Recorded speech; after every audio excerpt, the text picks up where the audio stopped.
नमस्कार दोस्तों, आप सभी का एक बार फिर से हार्दिक स्वागत है इस यूट्यूब चैनल पर। तो दोस्तों आज हम बात करने वाले हैं आरबीएससी क्लास 10 की जो बोर्ड की मैथ की बुक है उसकी जो 18 नंबर प्रश्नावली है उसके जो 3 नंबर और 4 नंबर क्वेश्चन है उसके हल के बारे में।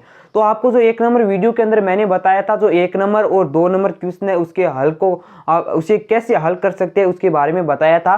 तो आज हम बात करने वाले 3 नंबर और 4 नंबर क्वेश्चन के बारे में कि आज हम उन्हें हल कैसे कर सकते हैं, आप हल कैसे कर सकते हैं। बहुत अच्छी की तरह से आपको मैं समझाने वाला हूं इस वीडियो के अंदर, तो वीडियो को पूरा जरूर देखिएगा। तो चलिए बिना टाइम वेस्ट किए हम अपने क्वेश्चन की तरफ बढ़ते हैं और देखते हैं कि कैसे हम उन्हें हल कर सकते हैं। तो जो प्रश्न है वो आपको मैं बोर्ड के ऊपर पहले लिख देता हूं और फिर बाद में आपको मैं उसका आंसर निकाल कर बताने वाला हूं। तो अगर आप इस चैनल के ऊपर नए हैं तो चैनल को सब्सक्राइब और वीडियो को लाइक कर दीजिए ताकि आपको जो भी अगला भी मैं जब भी कोई भी वीडियो छोड़ू क्लास 10 से संबंधित आपको वो सबसे पहले मिल सके। तो चलिए दोस्तों जानते हैं हमारे क्वेश्चन के हलों के बारे में कि कैसे उन्हें उन क्वेश्चन को बहुत सरल तरीके से हम हल कर सकते हैं ताकि आपको बोर्ड एग्जाम 2021 में अच्छे से अच्छे नंबर मिल सके, आपको कोई भी प्रॉब्लम नहीं हो। तो चलिए दोस्तों मैं लिख देता हूँ आपके लिए जो क्वेश्चन है वो बोर्ड पर। तो ये क्वेश्चन मैंने लिख दिया, जो 3 नंबर क्वेश्चन है वो आज हम हल करने वाले हैं। तो चलिए इस क्वेश्चन का आंसर भी देख लेते हैं कि कैसे हम इस क्वेश्चन को हल कर सकते हैं।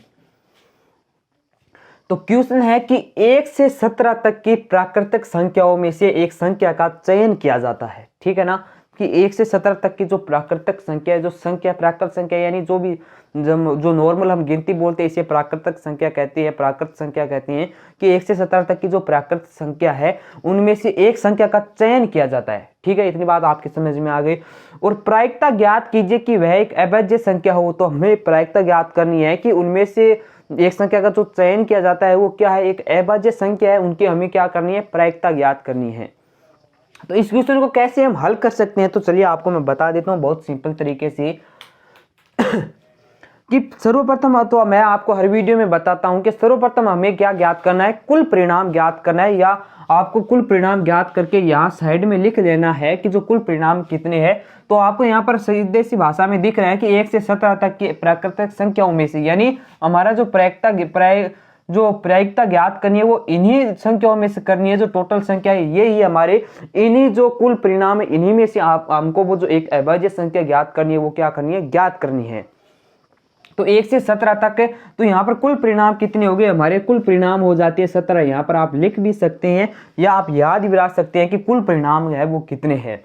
तो एक संख्या ज्ञात करनी है कि प्रायिकता ज्ञात कीजिए कि वह एक अभाज्य संख्या हो। कि ये जो कुल परिणाम है यानी 1 से 17 के बीच में कितनी अभाज्य संख्या आती है उनमें से एक कोई जो व्यक्ति है वो एक संख्या का चयन करता है और वो संख्या क्या है, एक अभाज्य हो। कि इसकी क्या प्रायिकता बन रही है, क्या संभावना बन रही है कि इनमें से कौन सी संख्या आने वाली है। तो यहाँ पर आपको ध्यान देना है कि जो 17 कुल परिणाम है 17, तो हमें क्या करना है, सर्वप्रथम जो अभाज्य संख्या है वो देखनी है कि 17 तक प्राकृतिक संख्याओं में से कितनी अभाज्य संख्याएं आती है, प्राकृतिक संख्याओं में कितनी अभाज्य संख्या आती है 17 तक। तो चलिए यहाँ पर मैं बता देता हूं कौन कौन सी वो अभाज्य संख्या है। यहाँ पर मैं लिख देता हूं अभाज्य संख्याएं। तो एक तो होती है 2, ठीक है, 2 के अंदर किसी का भी भाग नहीं जाता है। 3, 5, 7, 11, 13 और 17। ये क्या हो गई, 1 से 17 तक की जो अभाज्य संख्या है वो हो गई। अब इनमें से हमारा क्या आने वाला है, परिणाम आने वाला है 1, 2, 3, 4, 5, 6, 7। तो इन अभाज्य संख्याओं की है जो क्या कितनी संख्या हो गई, वो हो गई 7। यानी जो अभाज्य संख्या है वो टोटल कितनी है, वो 7 है। और हमारा जो कुल परिणाम है वो कितने, 17 है।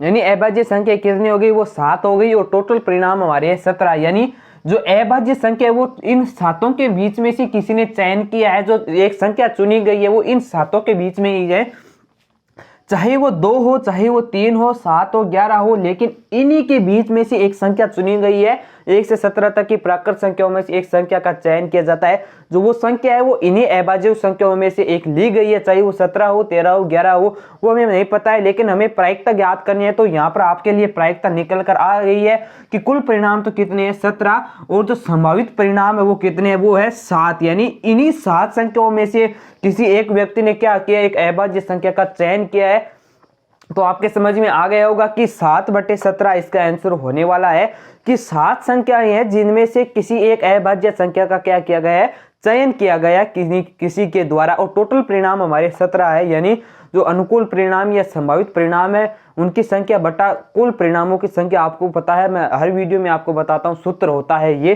प्रायिकता ज्ञात करने का। तो संभावित परिणाम तो हमारी है 7, यानी इनमें से किसी एक संख्या का चयन किया गया किसी के द्वारा, और टोटल परिणाम हमारे 17 हो गए। तो ये क्या हो जाएगा, 7/17 हमारा इस क्वेश्चन का क्या हो जाएगा, उत्तर हो जाएगा। तो ये आपके समझ में आ गया होगा। एक बार फिर से आराम से देख लीजिए, समझ लीजिए। कोई भी चीज रह जाती है तो कमेंट बॉक्स में पूछ सकते हैं, आपको मैं वो जो क्वेश्चन है उसकी जो आंसर है वो जल्द से जल्द बताने की कोशिश करूंगा। तो चलिए अब देखते हैं जो अगला क्वेश्चन है उसके बारे में कि उसे हम कैसे हल कर सकते हैं। तो ये हमने 4 नंबर क्वेश्चन को लिख लिया है। अब हम इस क्वेश्चन के बारे में जानने वाले हैं कि इस क्वेश्चन को कैसे हम हल कर सकते हैं। तो आप एक बार क्वेश्चन को पढ़ लीजिए। 4 नंबर क्वेश्चन है, एक सिक्के के लगातार 3 उछालों में चित्त या पट आने की प्रायिकता ज्ञात कीजिए। यानी एक सिक्का है, उसको लगातार 3 बार उछाला जाता है और उसके अंदर चित्त या पट आने की प्रायिकता ज्ञात कीजिए। यानी चित्त और पट आने की कितनी बार संभावना बन रही है, कितनी बार चित्त और पट आ सकता है। तो चलिए इसे हम हल करते हैं। पहले हम लिख लेते हैं 3 बार उसे उछाला जाता है तो क्या क्या आने की संभावनाएं बन रही है। तो चलिए मैं लिख देता हूं यहां पर। तो अगर हम पहली बार उछालेंगे तो क्या आ सकता है, एक तो हेड आ सकता है, पहली उछाल में हेड आ सकता है, और दूसरी उछाल में भी हेड आ सकता है, और तीसरी उछाल में भी हेड आ सकता है। यानी तीनों बार हेड आने की संभावना बन रही है। 3 बार उछाला जाता है, तीनों बार हेड आने की संभावना बन रही है।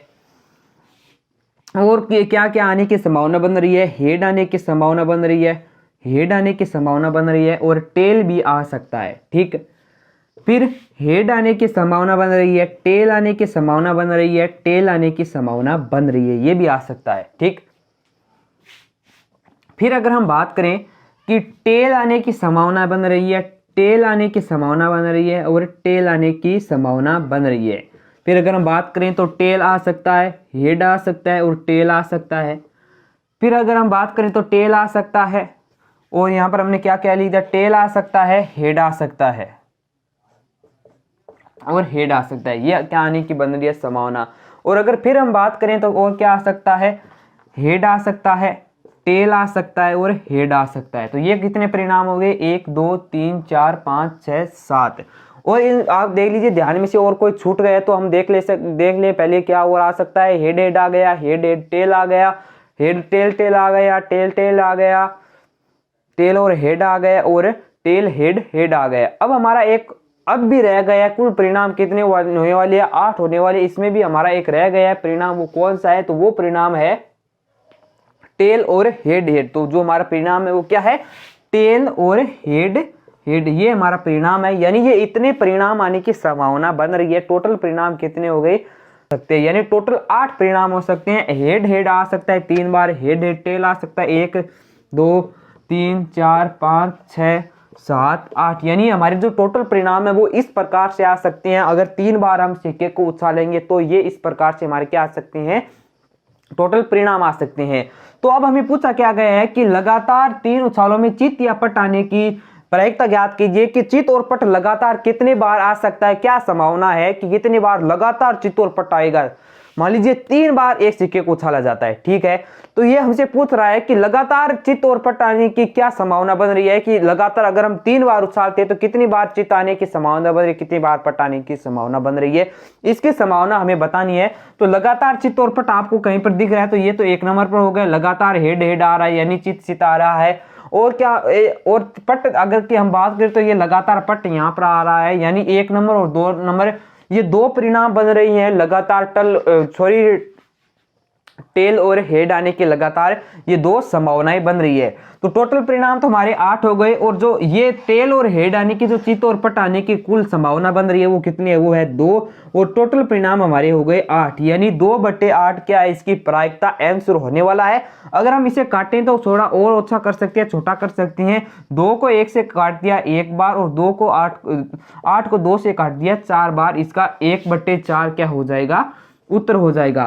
तो एक बार फिर से देख लिए कि एक सिक्के को लगातार 3 बार उछाला जाता है। यहाँ पर हमने लिख लिया कि ये इस प्रकार से अगर 3 बार उछाले तो ये आने की संभावना बन रही है, इस प्रकार से आ सकता है।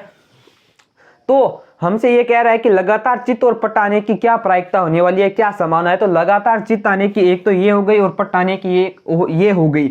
लगातार चित्त और पट आने की केवल 2 संभावनाएं बन रही है कि ये 2 प्रायिकता है कि प्रायिकता मतलब संभावना कि 2 बारों में क्या आ सकता है, चित्त और पट आ सकता है। 2/8 हो गया, इसको काट कर हमें छोटा कर लिया, 1/4 हो गया। तो हमने इस वीडियो के अंदर बात कर ली 3 नंबर क्वेश्चन और 4 नंबर क्वेश्चन के बारे में। तो इस वीडियो में बस इतना है, क्योंकि फ्रेंड्स वीडियो लंबा हो रहा है। अगर बहुत लंबा हो जाएगा तो आप भी कंफ्यूज होने लगेंगे। पहले आप इस वीडियो को देखने के बाद आप अलग से इस वीडियो को बंद करके ये दोनों सवाल काटिए और पहले जो मैंने 2 सवाल बताए थे 1 नंबर और 2 नंबर वो भी काटिए कि आपके क्या समझ में आ रहा है, कि आपको ये आने लगे 2 सवाल। फिर अगला जो वीडियो वो चलाकर देखिएगा। पहले आप इन 2 सवालों को अच्छी तरीके से एक बार इस वीडियो को बिना देखे मतलब 10 मिनट आप रेस्ट कीजिए। बाद में इस वीडियो के अनुसार आप अपने जो क्वेश्चन है बुक के लेकर बैठिए और काटिए कि आपको समझ में आया या नहीं आया। अगर आपसे क्वेश्चन नहीं करते हैं तो इस वीडियो को दोबारा देख लेना। तो इस वीडियो में बस इतना ही। दोस्तों जल्द मिलते हैं अगले एक नई वीडियो में। अगले वीडियो में हम बात करें जो अगले 2 क्वेश्चन है उनके बारे में। तो धन्यवाद वीडियो देखने के लिए, बाय।